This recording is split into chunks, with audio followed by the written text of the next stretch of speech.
I'm fascinated by your question or your statement that licensure is something that has been a harmful effect, especially in the area of medicine. I think this probably comes as a bit of a shocker to most of us. What do you answer the particular problem which relates to control, say, of quackery, of inadequately trained individuals who are dealing with situations where vital decisions, of course, don't have the option for the normal, slow process of people getting education, finding out what goes on during that particular period, and how do you worry about that? Sure, you should worry about that. Let me ask you first a very simple question. How many people do you know who pick their physician by opening the yellow pages, taking all the licensed physicians, taking a pin and sticking it in? Quite a number, I would suspect, might. No, maybe. I don't know very many of those. My point is that having a license is no assurance of the ability to practice medicine. A man was licensed 30 years ago. He may be thoroughly incompetent now.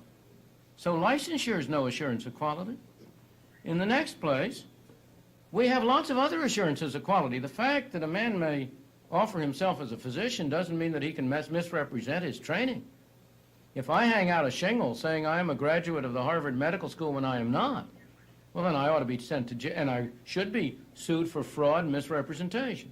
So that there's nothing about the absence of licensure that makes it unnecessary for people to be able to demonstrate their capacities. And indeed, you would be more inclined under that kind of a system to look at what an individual's qualifications were. We don't require licensure for lots of skilled professions. We don't require licensure in most states for an architect. Yet very few architects are able to practice successfully without having good training. In the next place, the way in which most of us, and this is why I linked this discussion to the Mayo Clinic, the way in which most of us get assurance of quality about anything is not because we directly can judge. If I go buy a shirt at the store, I can't judge the quality of a shirt. If I buy an automobile, I can't judge the quality of the automobile. We get our assurance from the middleman, from the department store, which stands in back of the shirt, and which has a strong incentive to provide me with good shirts. From the dealer, who wants to stay in business for a long time selling cars, has an incentive to provide an assurance of quality. People who come to Mayo's get their assurance of quality from the fact that the Mayo Clinic has a very strong incentive to choose able, well-trained physicians. In the absence of licensure and the restriction on entries that accompanied it, you would have had a much greater development of hospital group practice of this kind, which would have provided a very much more effective technique of selection, of quality of medicine.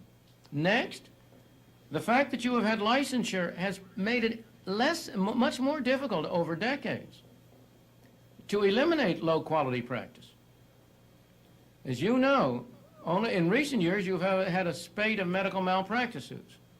One of the main reasons why you didn't have many more of them earlier was because the American Medical Association had a concerted policy of making it extremely difficult. Physicians who were willing to testify in such cases found that they lost their hospital credentials. Now you come, why is licensure so essential? Because it is the key to the power of organized medicine. Without it, they would have no power to do harm. They would have lots of power to do good, but no power to do harm. Why is that the key? Because the key to the control of medicine starts with who is admitted to practice. Now, you cannot do it at the stage of licensure itself. If a man has gotten through medical school, if he is interned and so on, it's going to be very hard ultimately to deny him a license. He's going to take the exam over and over again. If you want to control entry, and don't make any mistake about this, the evidence is overwhelming that there was a deliberate policy on the part of the Medical Association in the 1930s to keep down the number of physicians. That policy has changed in recent years for various reasons, but it was a policy for a long time. The most effective way to do it is before people start going into medical schools. And licensure was a key to this because the licensure laws in almost every state, as a result of the pressure of the organized medicine, require that nobody may be licensed who is not a graduate of an approved medical school. And by some strange accident, the list of approved schools in every state is identical with the list of schools approved by the Council on Medical Education and Hospitals of the American Medical Association.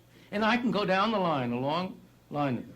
And you will discover, every time you look at this, that the key element is licensure. Now, moreover, licensure is critical to preventing the unauthorized practice of medicine. You and I know, and many of us know, that there are many medical practices which can perfectly well be carried out by people who do not have the full training. People who are medical technicians. There has been some increasing use of them in recent years. But one of the main factors that has prevented a more effective use of medical technicians, a more effective use of the physicians, has been the definition of what is medical practice and what is unauthorized. You've started me on a subject on which I could go a long time, but perhaps I've said enough to suggest that it isn't quite as simple as it may seem at the outside.